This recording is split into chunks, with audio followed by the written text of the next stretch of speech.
Hello, history lovers. Before you scroll past, here's a truth that will change the way you see medieval Europe.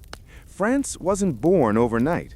It rose from chaos, ambition, and a patchwork of kingdoms that would one day shape the world. If you enjoy this journey, make sure to like, share, and subscribe, because we uncover stories that textbooks never fully tell. The story of early France begins not in grand palaces, but in the shadows of fragmented fiefdoms.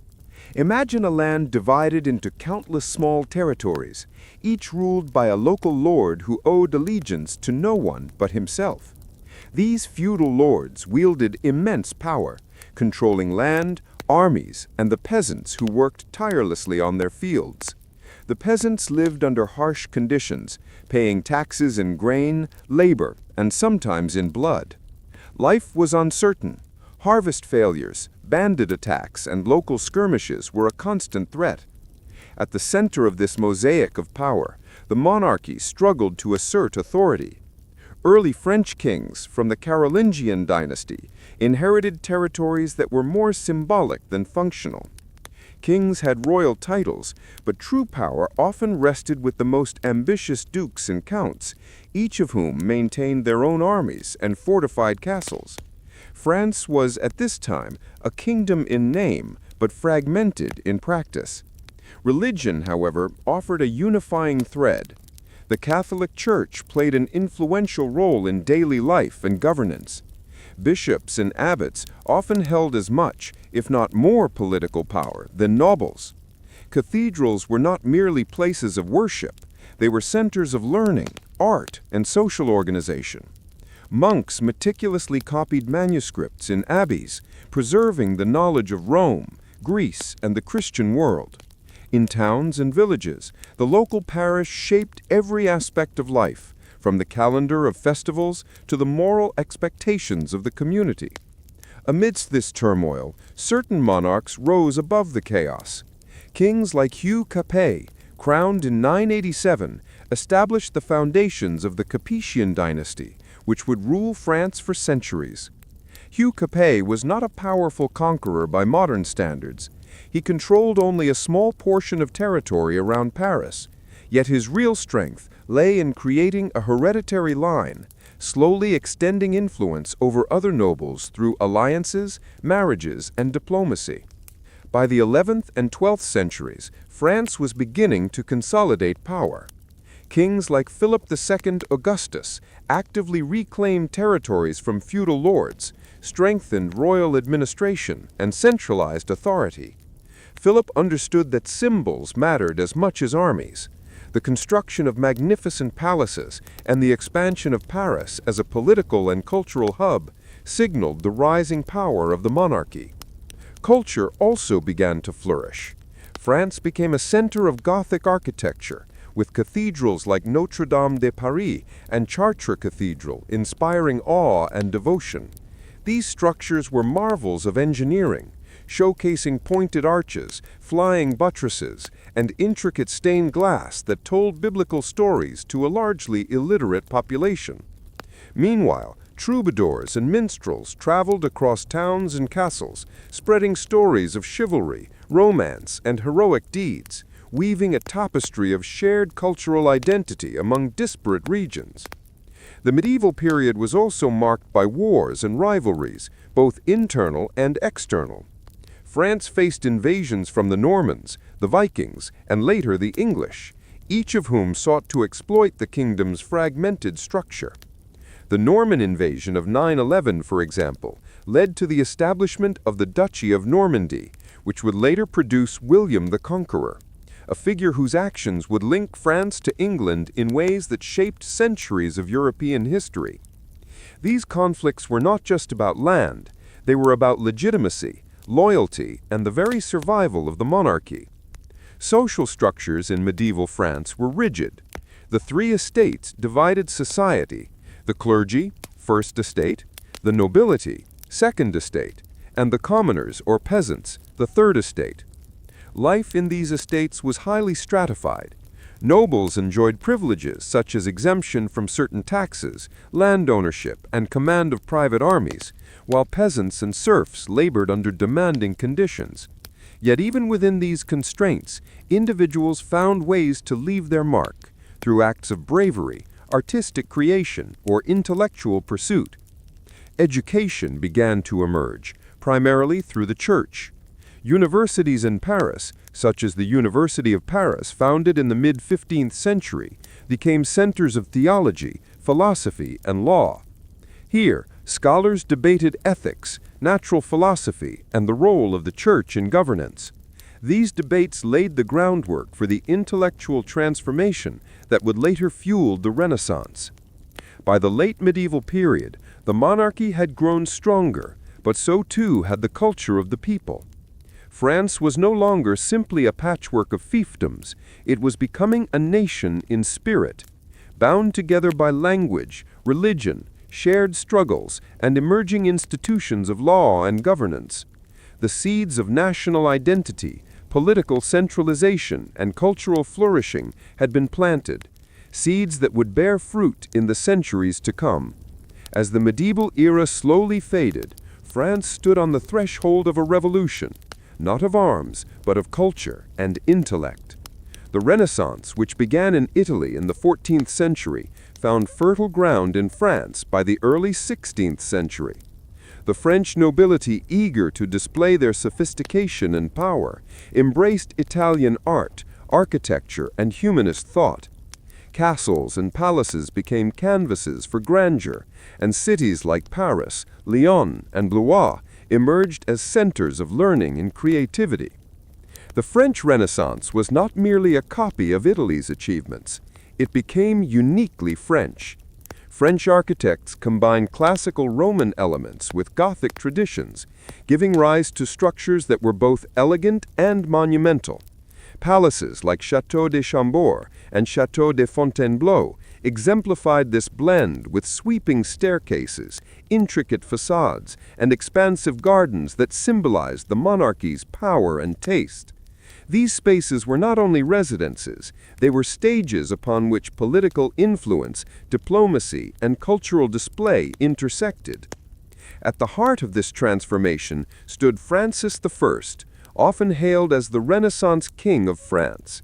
Ascending to the throne in 1515, Francis recognized that culture and knowledge were instruments of power.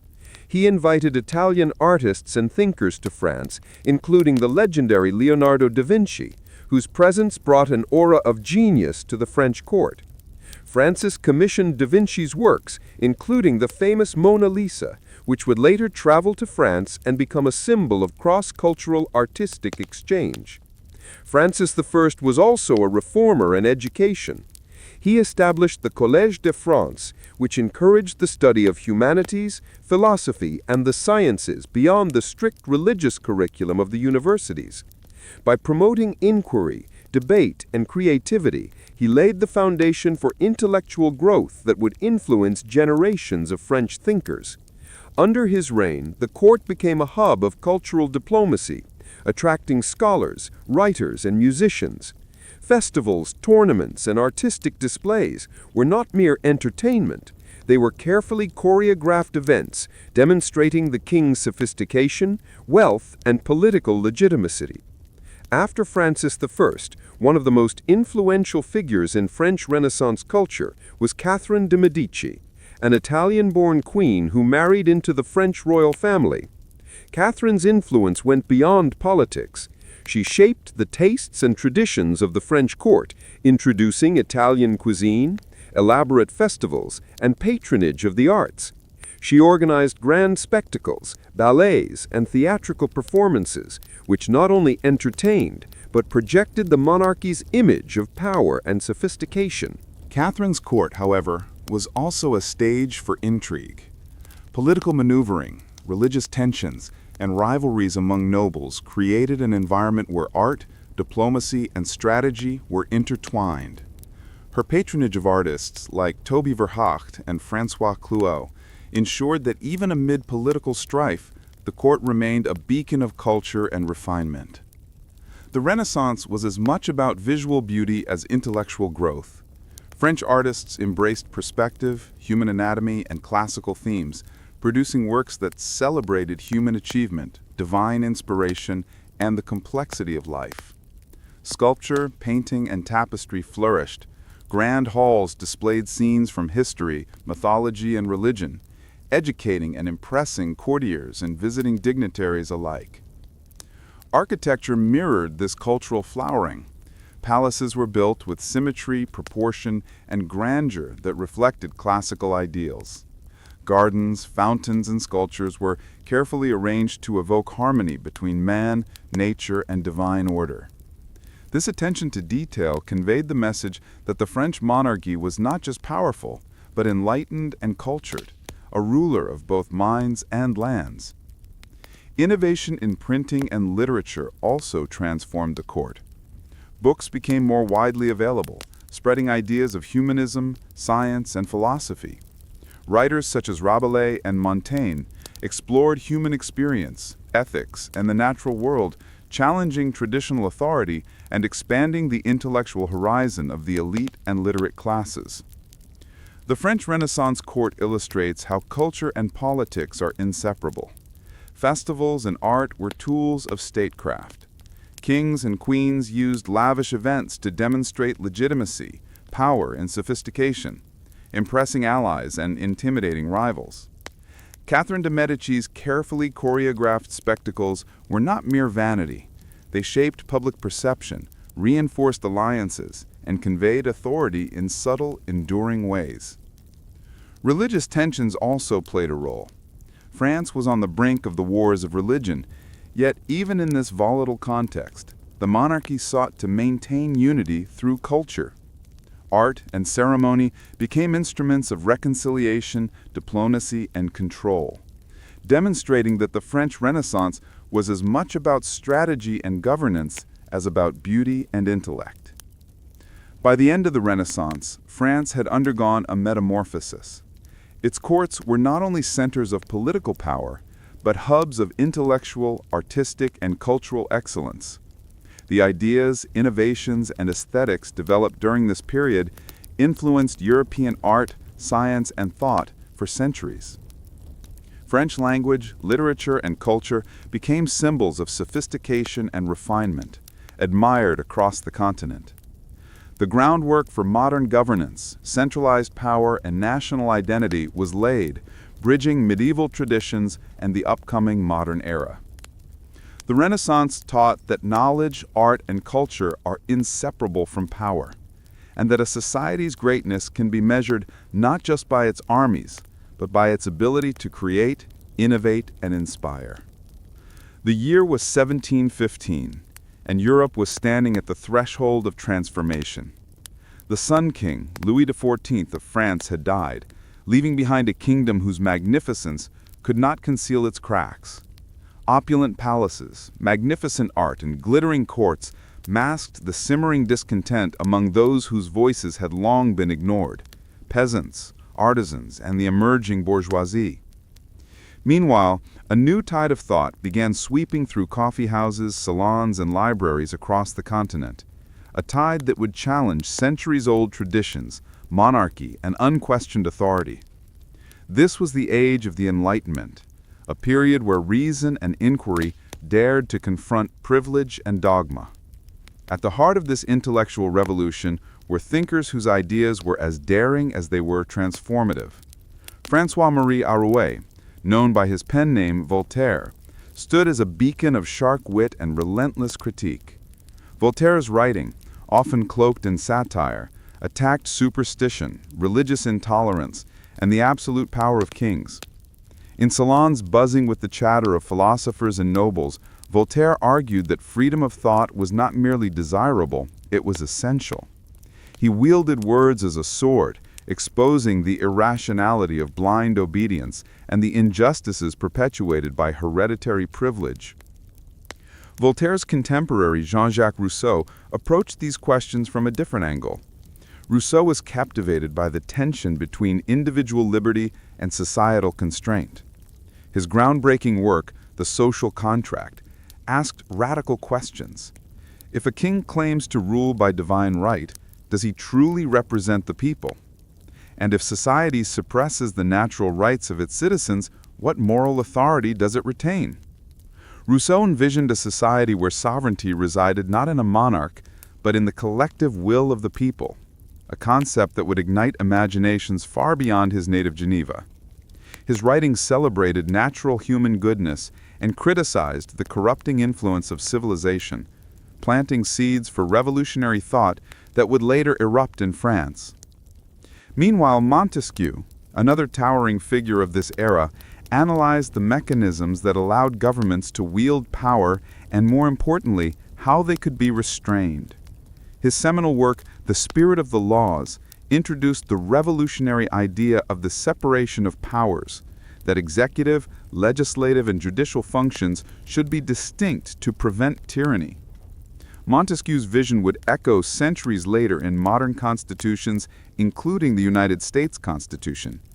He demonstrated that tyranny was not a distant danger, but a structural possibility, one that could be avoided through reasoned design and institutional balance. These thinkers were not merely abstract philosophers. They wrote in response to a society where inequality was codified into law, where peasants toiled under crushing taxes, and where dissent could be punished by exile, imprisonment, or worse. Their words spread beyond the elite. Clandestine pamphlets circulated in villages, and merchants and artisans began reading texts that questioned the legitimacy of the old order. Gradually, the idea that monarchs were divinely appointed began to seem archaic, even absurd. People were starting to imagine a world where government could be rational, just, and accountable. The salons of Paris became crucibles of revolutionary thought. Women like Madame Geoffrin and Madame de Staël hosted gatherings where ideas were exchanged freely, creating networks of intellectual engagement that defied rigid social hierarchies. Here, nobility conversed with merchants, scholars debated clergy, and artists found inspiration in political discourse. These gatherings were small, but their impact was monumental. They fostered a public sphere where critique could flourish and where citizens learned to think of themselves as participants in shaping society. Yet Enlightenment thought was more than critique. It was also a vision of human progress. Science and reason promised mastery over nature, improvement of society, and liberation from superstition.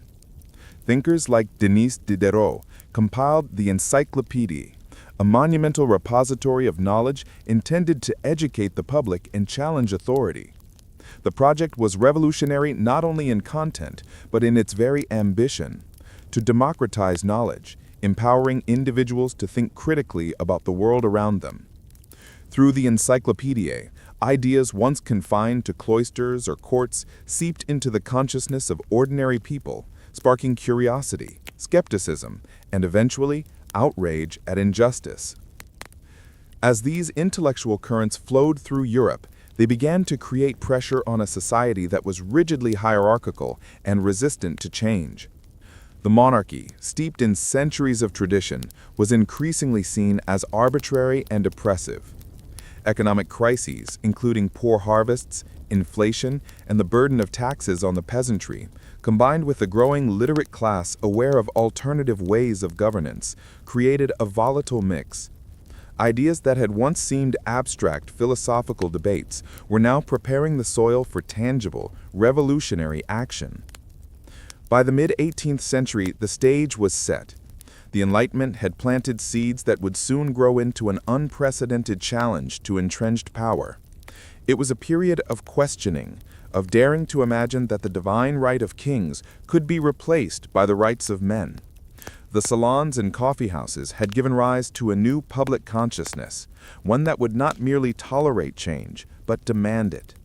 Across the continent, people began to whisper, then to shout, that government should serve the governed, that justice should be universal, and that freedom was not a privilege granted by birth, but a right inherent to all.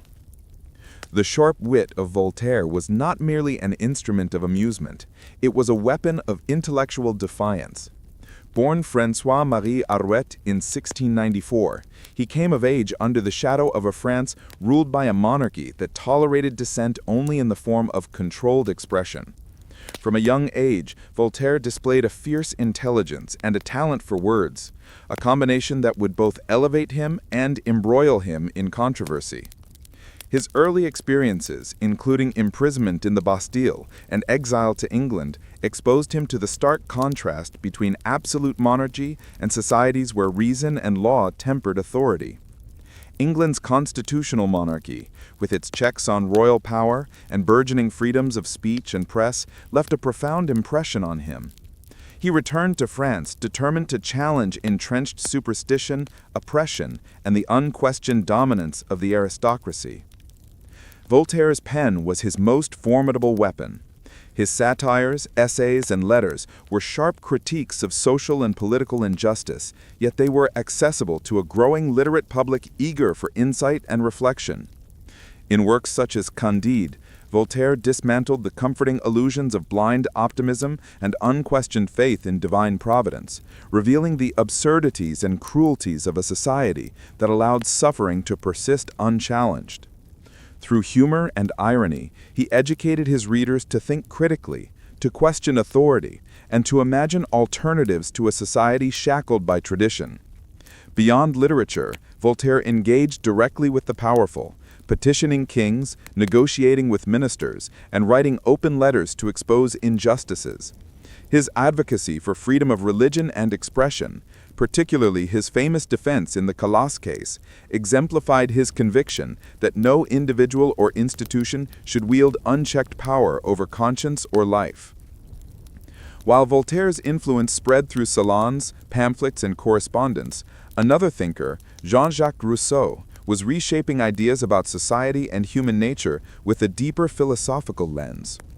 Rousseau, born in Geneva in 1712, was fascinated by the tension between the individual and society, and he explored this in works that would become foundational to modern political thought. In The Social Contract, Rousseau asked the provocative question, can a society truly be just if it is governed by a ruler who claims divine authority rather than the consent of the governed?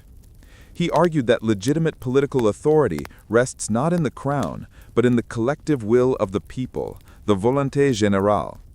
This idea was revolutionary because it reframed sovereignty as an expression of the citizenry rather than an inheritance of lineage or divine ordination. Rousseau's vision extended beyond politics to the very essence of human life. In Émile, he explored education as a means of cultivating virtue and autonomy, emphasizing that humans are born free and good, but are corrupted by society. For Rousseau, civilization, with its inequalities, rigid hierarchies, and artificial social conventions, stifled the natural instincts that allowed individuals to thrive. His philosophy challenged not only monarchs, but the social structures that upheld inequality, suggesting that the path to a just society required profound moral and cultural transformation. The radicalism of Rousseau's thought resonated deeply with readers who felt the constraints of a rigid social order, and his writings circulated widely, influencing both the intellectual elite and the emerging middle classes. Montesquieu, another intellectual giant, complemented Voltaire and Rousseau with a practical analysis of governance. Charles-Louis de Secondet Baron Montesquieu, born in 1689, examined how power could be structured to prevent tyranny and protect liberty. In The Spirit of the Laws, Montesquieu argued that political institutions should reflect the character of a nation, and that liberty is safeguarded when governmental powers are divided among separate branches. His emphasis on checks and balances was not theoretical indulgence. It was a prescription for a society free from the abuses of absolute authority. By demonstrating that tyranny was not an inevitable consequence of human nature, but a result of poor institutional design, Montesquieu provided a blueprint for reformers who sought rational, lawful alternatives to monarchy. The interplay between Voltaire, Rousseau, and Montesquieu illustrates the richness and diversity of Enlightenment thought. Voltaire attacked the irrational and the cruel. Rousseau imagined a society grounded in moral and political equality. Montesquieu devised structural solutions to prevent abuse of power. Together, their writings created an intellectual ecosystem in which critique, imagination, and reason could flourish. They were not isolated theorists. Their ideas were discussed in salons where the walls of privilege began to feel permeable, in coffee houses where tradesmen and merchants debated alongside scholars, and in clandestine reading rooms where pamphlets quietly spread revolutionary concepts. The public sphere, the social space where ideas were exchanged, was essential to the propagation of Enlightenment thought. In Paris, salons hosted by women such as Madame Geoffrin and Madame de Staël became hubs of intellectual engagement. In these gatherings, philosophy met literature, politics met art, and ideas once confined to academic texts were distilled into lively debate. These spaces were inclusive, at least in a relative sense, bringing together aristocrats, wealthy merchants, and scholars who collectively pondered questions about justice, morality, and governance. These spaces cultivated a form of civic consciousness, teaching people not only to question authority, but to envision the possibility of a society guided by reason rather than tradition. Simultaneously, the Encyclopedia, edited by Denis Diderot and Jean Léron d'Alembert, became the embodiment of the Enlightenment's mission to democratize knowledge. This vast compendium collected and systematized human understanding, covering topics from science and engineering to philosophy and politics. Its contributors included not only Voltaire and Rousseau, but dozens of other thinkers committed to advancing rational inquiry and critical reflection. The encyclopedia was revolutionary not only in content, but in intent. It challenged the monopoly of knowledge held by the church and aristocracy, empowering ordinary readers to question received wisdom. For many, it became a symbol of intellectual liberation, a tangible manifestation of the Enlightenment's challenge to entrenched authority. Yet the spread of Enlightenment ideas was not merely a cultural phenomenon. It intersected with the material conditions of European society. The 18th century was marked by social and economic tensions that amplified the impact of philosophical thought. Peasants faced high taxation and feudal obligations, while the nobility enjoyed privileges protected by law. Inflation, poor harvests, and rising bread prices created everyday crises that highlighted the inequities of a rigid social hierarchy. Meanwhile, an emerging bourgeoisie, merchants, professionals, and artisans acquired wealth and influence, yet remained politically marginalized. These conditions created fertile ground for the transformative ideas circulating in salons, pamphlets, and books. Ideas that questioned the legitimacy of monarchy, demanded accountability, and insisted on natural rights. By the mid-1700s, Europe's intellectual and social landscape was a tinderbox of potential change. Philosophers had articulated visions of liberty, equality, and rational governance. Writers and thinkers had spread these ideas to an increasingly literate population. Salons and coffee houses had nurtured debate, cultivating a public ready to consider alternatives to monarchy and inherited privilege. Economic pressures and social inequalities gave urgency to these debates, transforming philosophical discourse into a matter of immediate consequence. The Enlightenment was no longer merely an age of ideas. It was the precursor to social upheaval. Indeed, these currents of thought foreshadowed revolutionary movements that would soon engulf France and beyond. Citizens began to imagine a political order in which rulers were accountable, laws were just, and human rights were recognized. The ideas of Voltaire, Rousseau, and Montesquieu, once confined to the pens of a few, now guided the imaginations of the many. They provided the vocabulary, the ethical framework, and the practical insights that revolutionaries would draw upon when they confronted centuries of tradition, hierarchy, and autocratic rule. The Enlightenment had transformed society's understanding of authority, making it no longer unquestionable, but contestable. The streets of Paris in the late 18th century were alive with tension, a living tapestry of hope, fear, and simmering resentment. The city's narrow alleys echoed with the clatter of carts and the footsteps of the poor, while grand boulevards and gilded palaces concealed the extravagance of a monarchy increasingly disconnected from the realities of its people. France, long celebrated for its culture, art, and intellectual brilliance, now faced a reckoning. Beneath the glitter of Versailles, ordinary citizens, farmers, artisans, shopkeepers, and clerks struggled under crushing taxes, food shortages, and economic inequality. Their suffering, long ignored by the crown and nobility, was about to erupt into a revolution that would reshape the very notion of power. The seeds of this upheaval had been sown over decades. Enlightenment thinkers like Voltaire, Rousseau, and Montesquieu had challenged the divine authority of kings and the rigid social hierarchy, introducing ideas of liberty, equality, and rational governance. Yet ideas alone were not enough to overthrow centuries of tradition. For that, a perfect storm of social, economic, and political crises was required. By the late 1780s, France's economy was in disarray. Years of poor harvests had left the countryside hungry.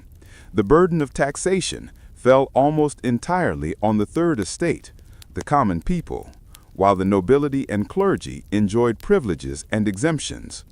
Inflation, poor harvests, and rising bread prices created everyday crises that highlighted the inequities of a rigid social hierarchy. Meanwhile, an emerging bourgeoisie, merchants, professionals, and artisans acquired wealth and influence, yet remained politically marginalized. These conditions created fertile ground for the transformative ideas circulating in salons, pamphlets, and books. Ideas that questioned the legitimacy of monarchy, demanded accountability, and insisted on natural rights.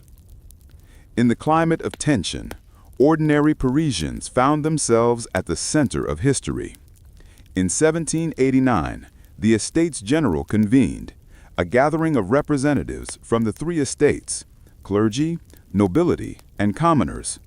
The third estate, representing over 90% of the population, demanded meaningful participation in government, insisting that their voices could no longer be ignored.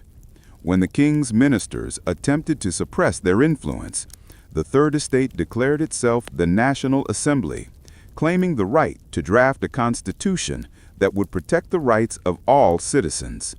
This bold assertion of power marked the first formal act of revolution, yet it was far from the violent upheaval that would soon engulf the nation. The storming of the Bastille on July 14, 1789, became the symbolic eruption of popular anger. Though the fortress itself held few prisoners and limited weaponry, its fall represented much more: a defiance of tyranny, a rejection of arbitrary rule, and the triumph of collective action by ordinary citizens. Crowds of Parisians, bakers, laborers, artisans took up arms, scaling the walls and seizing the fortress, while the echo of gunfire spread fear through the city's elite. Across France, similar uprisings followed, as peasants attacked estates, destroyed feudal records, and demanded relief from centuries of oppression. The revolution had begun, not in palaces, but in the hearts and hands of those who had long been denied justice. As the monarchy struggled to respond, the National Assembly enacted sweeping reforms. The Declaration of the Rights of Man and of the Citizen, adopted in August 1789, proclaimed the equality of all men before the law and the sovereignty of the nation. It was a bold vision, rooted in Enlightenment ideals, yet the practical challenges of transforming centuries-old institutions were immense. Ordinary citizens, while inspired by these declarations, faced immediate hardship, inflation, unemployment, and the persistent threat of violent reprisals from loyalists. Amid this chaos, the line between hope and despair blurred. Women marched to Versailles, demanding bread and forcing the royal family to relocate to Paris, a vivid testament to the political awakening of everyday people. By 1792, the revolution had entered its most tumultuous phase. The monarchy, increasingly powerless, faced growing hostility from revolutionary factions who viewed compromise as betrayal. King Louis XVI and Queen Marie Antoinette, once symbols of divine rule, were now prisoners of the very people they had ruled. The establishment of the First French Republic in September 1792 marked the formal end of monarchy, but it also unleashed a storm of violence and fear. Ordinary citizens who had fought for liberty now faced a society consumed by suspicion, betrayal, and ideological conflict. Revolutionary committees and popular tribunals demanded loyalty, often punishing those deemed counter-revolutionary with imprisonment or death. The Reign of Terror, beginning in 1793, was the revolution at its most extreme. Led by figures such as Maximilien Robespierre and the Committee of Public Safety, the new government sought to protect the revolution by any means necessary. The guillotine became a symbol of both justice and terror, claiming the lives of nobles, clergy, and even former revolutionary leaders accused of deviation from the revolutionary cause.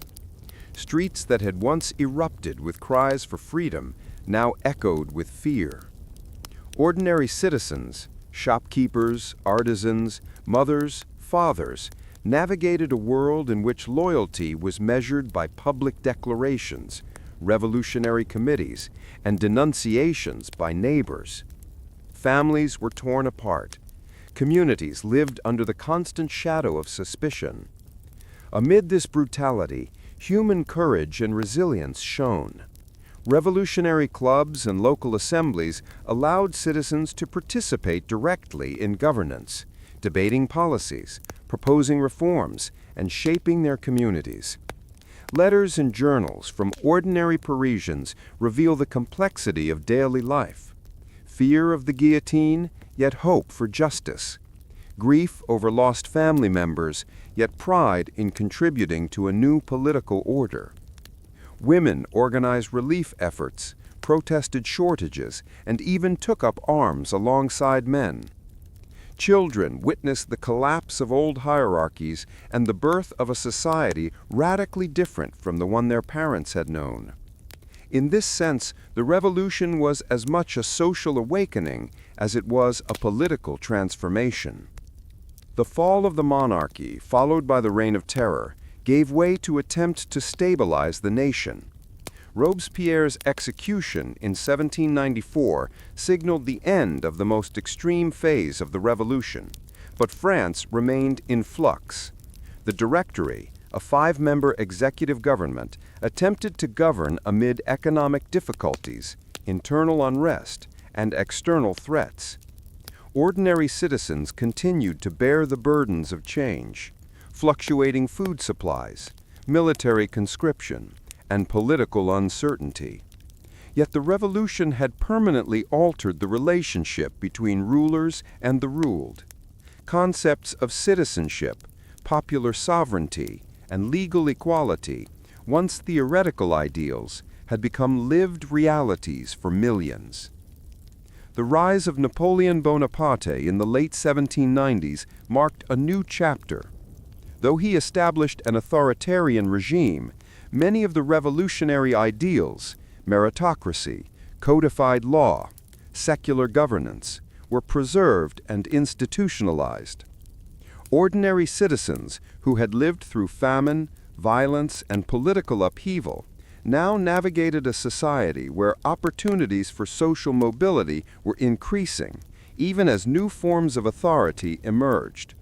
The revolution had demonstrated that the power of people could challenge entrenched hierarchies, that society could be reshaped by collective action, and that the human desire for justice and dignity could withstand extraordinary trials. Yet beyond the politics and battles, the French Revolution was fundamentally a story of human struggle.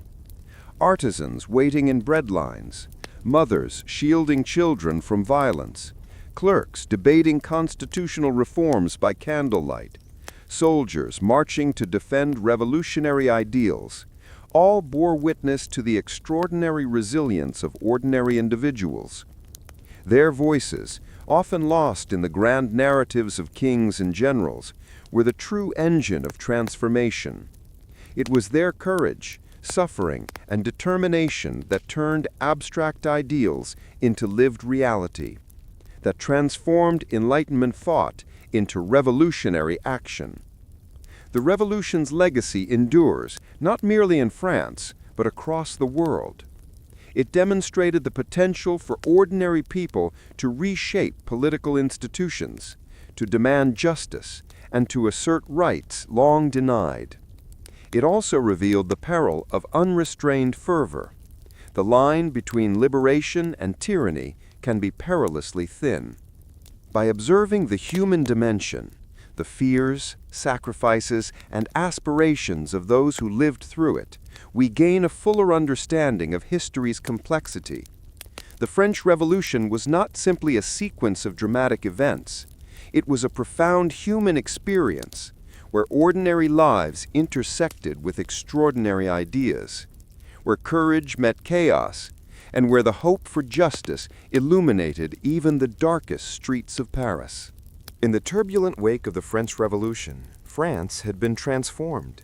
Monarchs had fallen, centuries-old institutions had been dismantled, and ordinary citizens had tasted the power of collective action. Yet the country remained politically fragile, socially divided, and economically strained.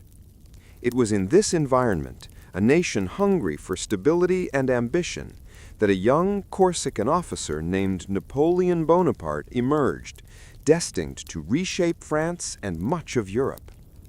Born in 1769 on the island of Corsica, Napoleon was a product of his times, ambitious, disciplined, and fiercely intelligent.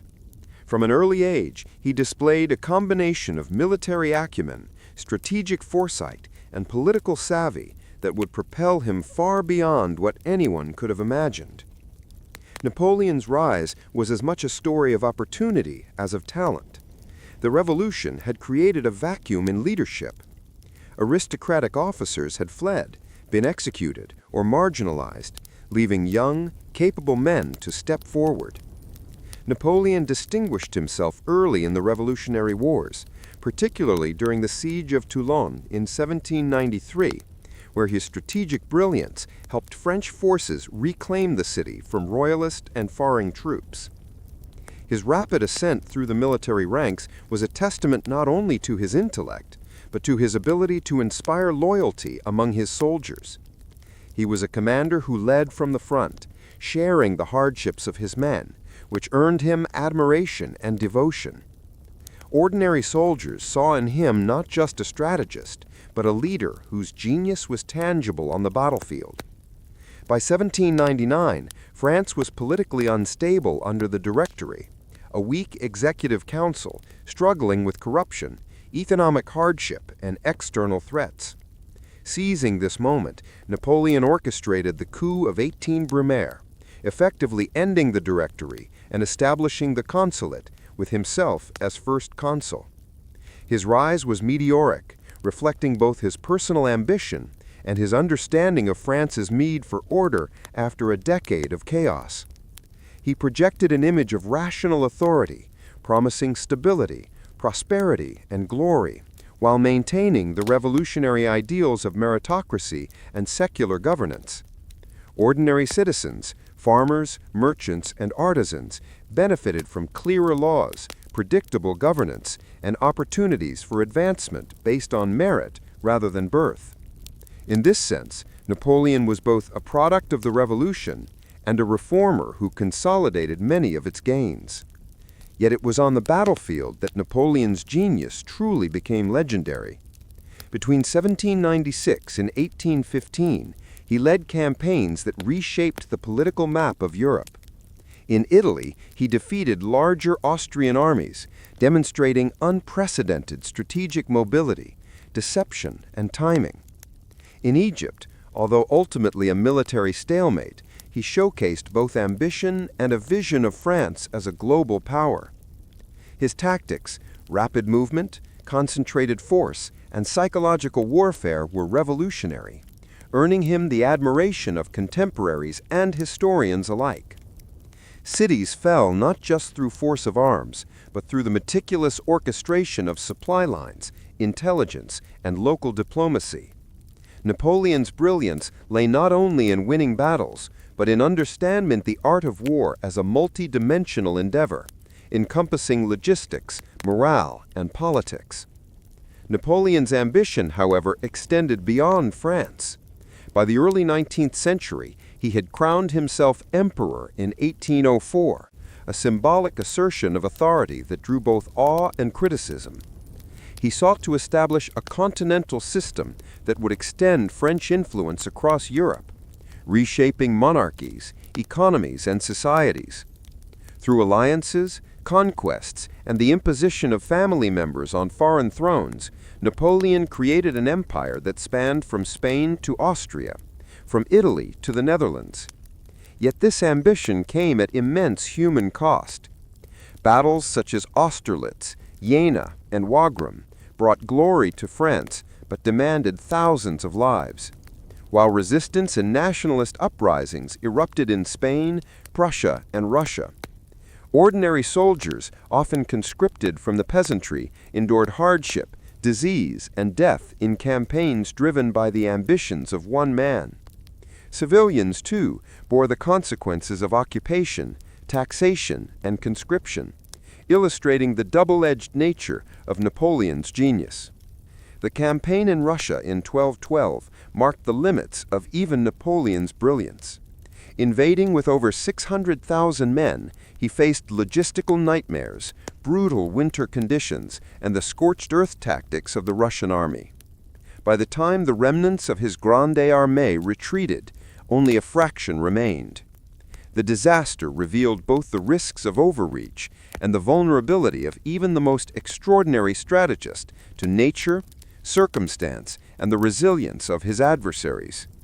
France itself faced renewed threats from coalitions of European powers, and Napoleon's empire began to crumble, exposing the fragility of political structures built largely around a single personality. Napoleon's final defeat at Waterloo in 1815 brought an end to his rule, and he was exiled to St. Helena, where he spent his remaining years reflecting on his life, ambition, and legacy.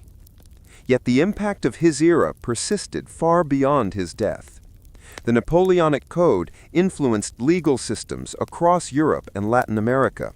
Centralized administration, secular education, and meritocratic principles became templates for modern governance. And the redrawing of European borders during his campaigns sowed the seeds of nationalism that would shape the continent for centuries to come. Ordinary citizens, though buffeted by the turmoil of war and occupation, had witnessed the profound power of individual vision and collective action. Napoleon's era demonstrated that ambition, intelligence, and leadership could transform nations for better or worse, and that the human cost of such transformations was inseparable from their achievements. Beyond politics and warfare, Napoleon's legacy shaped culture, identity, and the imagination of generations. Art, literature, and historical memory immortalized both his victories and defeats. Statues, paintings, and memoirs celebrated his tactical genius, his oratory, and his symbolic presence at the heart of history. At the same time, the suffering of soldiers, the displacement of populations, and the economic strain on ordinary communities reminded posterity of the human dimension of empire building. Napoleon's life, in essence, was a study in contrasts, brilliance and ambition, progress and destruction, glory and tragedy. Even today, historians debate the nature of Napoleon's genius. Was he a liberator or a tyrant? A reformer or a conqueror? The answer lies in the duality of his achievements. He preserved and codified revolutionary reforms while simultaneously imposing autocratic authority. He extended French influence while sowing the seeds of resistance. He inspired loyalty and devotion while exacting enormous human cost. The story of Napoleon is inseparable from the story of the people who lived through his campaigns, the soldiers who marched thousands of miles, the families who endured loss and uncertainty, and the citizens of occupied lands whose lives were irrevocably altered. In examining both his brilliance and ambition, we glimpse the full spectrum of human experience, the capacity for vision, the allure of power, and the consequences of unchecked desire. Napoleon's era serves as a bridge between the revolutionary ideals of 1789 and the modern age of nation-states, legal codification, and professional armies. It illustrates how individual leadership can shape history while highlighting the limits of personal genius against the vast forces of society, geography, and human resilience. Ordinary people, often overshadowed by grand narratives, were not passive observers. They were participants, witnesses, victims, and sometimes beneficiaries of the monumental transformations that defined the age. Through their struggles and perseverance, the brilliance and ambition of Napoleon were given context, showing that history is not only made by leaders, but experienced by those who live within their shadow. The dawn of the 19th century found France profoundly transformed. The echoes of the Revolution, the rise and fall of Napoleon, and decades of social, political, and military upheaval had reshaped a nation that, less than a generation before, had been dominated by monarchy, privilege, and rigid hierarchies. France had been tested by fire, by the storming of the Bastille, the Reign of Terror, and the relentless march of armies across Europe, and had emerged not merely scarred, but reborn. The Revolution had left an indelible mark, not only on the political landscape, but on the hearts, minds, and daily lives of ordinary citizens. France's transformation into a modern nation was neither immediate nor smooth, yet the ideals of liberty, equality, and fraternity had become guiding stars for its people and for the world. The birth of the French Republic was the Revolution's most profound achievement. In 1792, the monarchy was formally abolished, replaced by a government that, at least in principle, derived its authority from the will of the people. This shift was revolutionary in the truest sense. Sovereignty no longer resided in a king by divine right, but in citizens empowered to govern themselves. The Declaration of the Rights of Man and of the Citizen, drafted a few years earlier, had established principles that would endure far beyond the turmoil of the decade. Equality before the law, freedom of thought, and recognition of natural rights. These ideals provided a framework for governance, law, and civic life that laid the foundation for modern democratic institutions. Ordinary citizens, once silenced and marginalized, now participated in shaping the future of their country, from local assemblies to revolutionary clubs and committees. The upheavals of revolution and empire, however, were not merely political. They had profound social and cultural consequences. The revolution dismantled feudal privileges, redefined property rights, and reshaped the social hierarchy. Peasants who had once labored under oppressive obligations gained greater autonomy over their lives and lands. The urban middle class, previously excluded from meaningful political influence, found new avenues for engagement and upward mobility.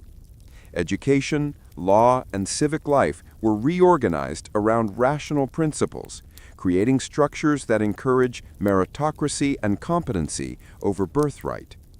Through these changes, France began to emerge as a society in which citizens could envision themselves as participants in public life, rather than subjects of an absolute monarchy.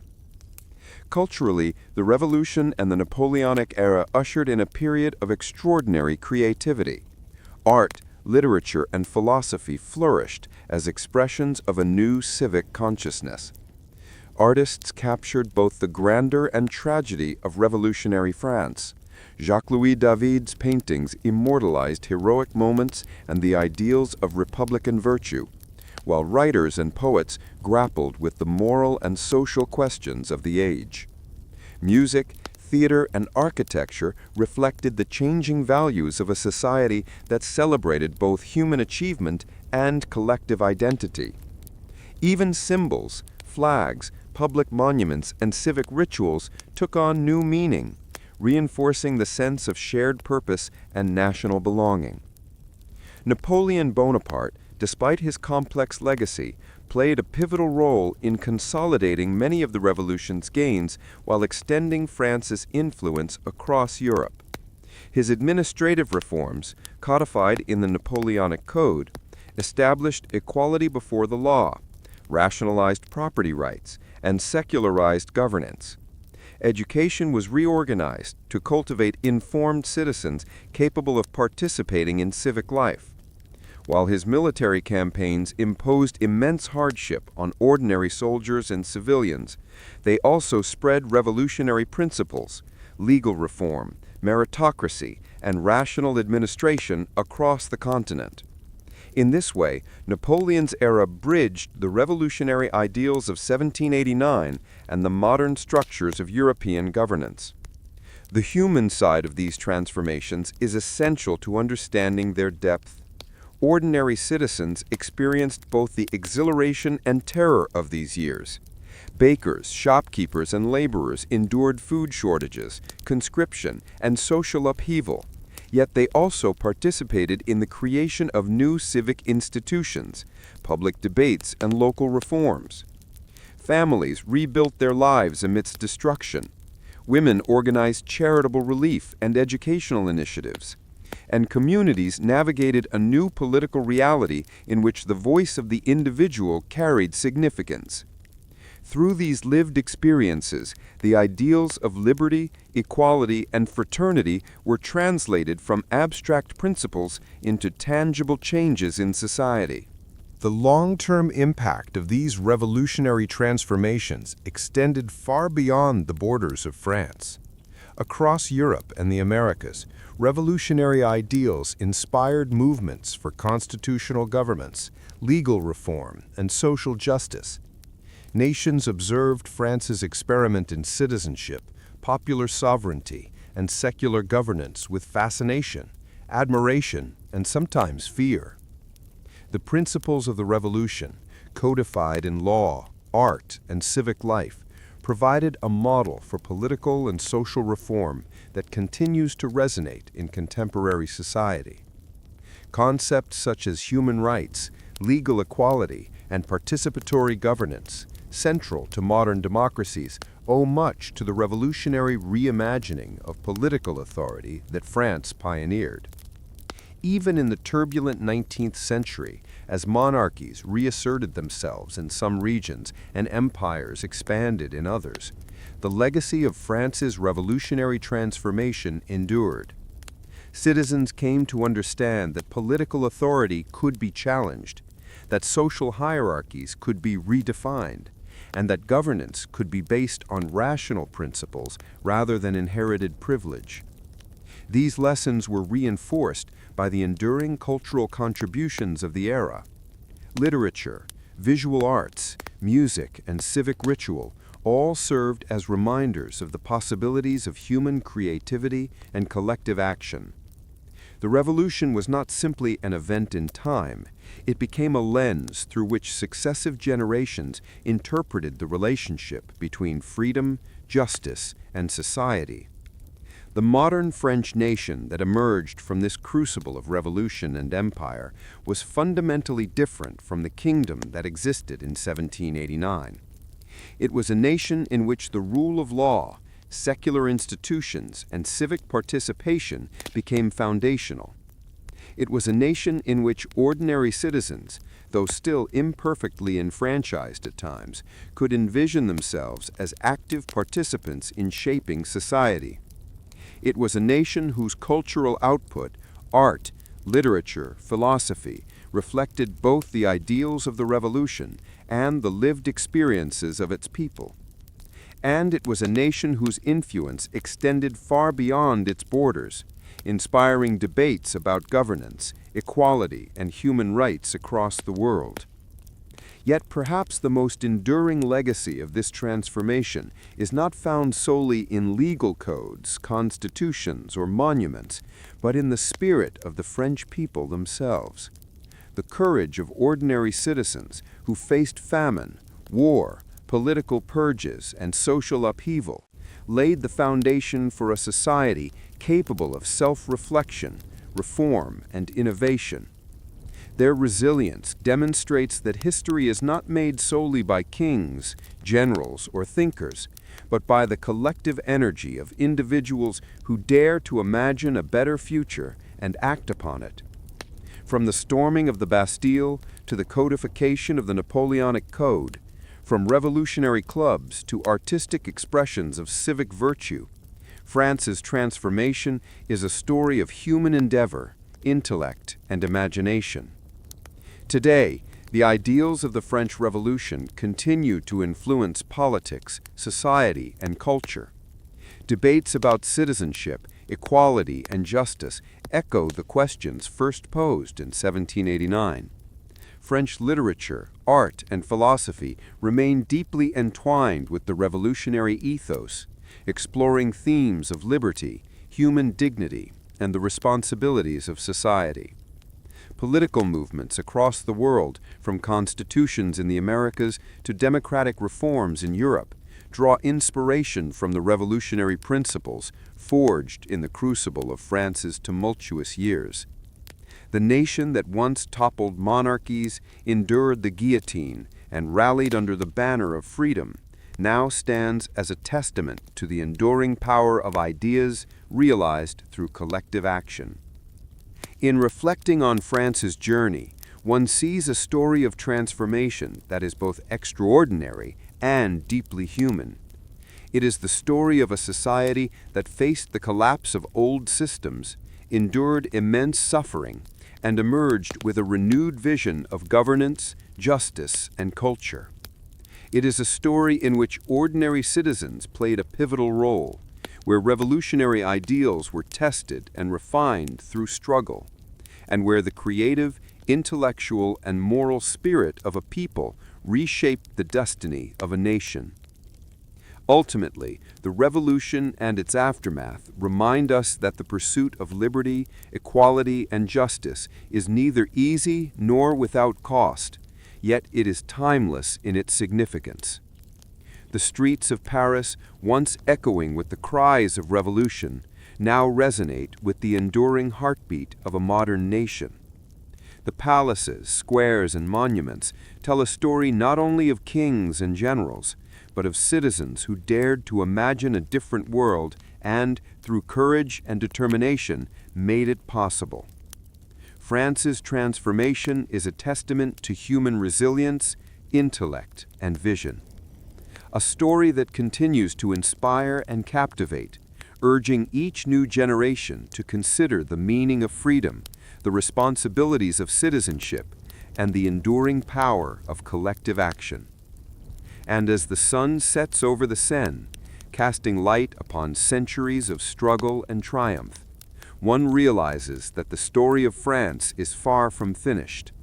Its revolutionary ideals continue to ripple through the world, a living reminder that change is possible, that justice can be pursued, and that the human spirit, when united by purpose, can reshape history itself.